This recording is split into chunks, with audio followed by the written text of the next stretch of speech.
the key messages here was kind of clues, I think, for our audience on economic policy. And this is really important because this comes a day after, of course, Barack and Michelle Obama really heated the crowds with kind of this idea of hope, of change, really going back to President Obama's campaign slogan from 2008 of yes, we can, turning that to yes, she can, now in support of Kamala Harris.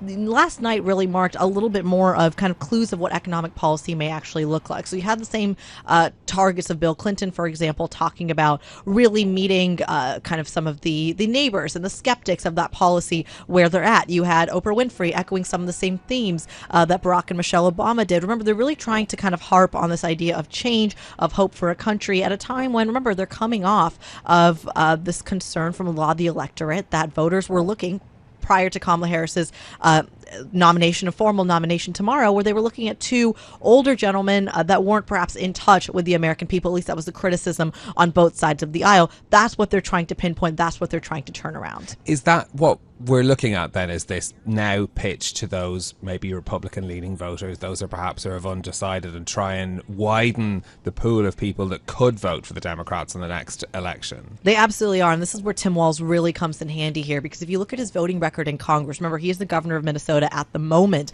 But prior to this, he was a congressman for about 12 years in Washington representing Minnesota, and has grown up actually in Nebraska, which is, of course, a red state for our international audience. So when you look at his voting record, a lot of his policies have been in line with conservatives, not liberals, and yet he is a member of the Democratic Party. I think a great example of that and that kind of willingness to reach out to those independent voters, or even those right-leaning voters, is the fact that Tim Walz actually in his speech yesterday said he's not going to push back against the Second Amendment. That's a really big deal. That's the amendment for our international audience that has to do with gun control and gun rights. Of course, the liberals are very keen on making sure gun control is increased. There are stricter regulations around it, of course, in light of some of the shootings that we've seen, the tragic ones, especially at schools, that have really influenced public opinion. But Tim Walz is a hunter. He wears camouflage hats. He is part of a community of gun owners, and that's actually part of his appeal to a group of people, a demographic that is traditionally associated with the right.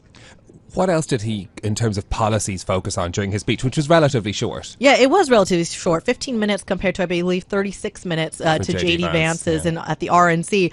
There's a quote that I actually love. He says, I'm just verbatim, quote, "If you are a middle-class family or family trying to get into the middle class, Kamala Harris is going to cut your taxes." He goes on to say the same thing about prescription drug pricing. If you're hoping to buy a home, Kamala Harris is going to make your home more affordable. So already, right off the bat, they're talking about these policies that are bringing prices under control. Of course, economists and even market participants are looking at that and saying, well, does that lead to stagflation? But for a lot of middle class consumers who are still voting based on how the economy is churning, or in their view, perhaps not churning, not feeling the wealth effect, this is a message that's really resonating with them.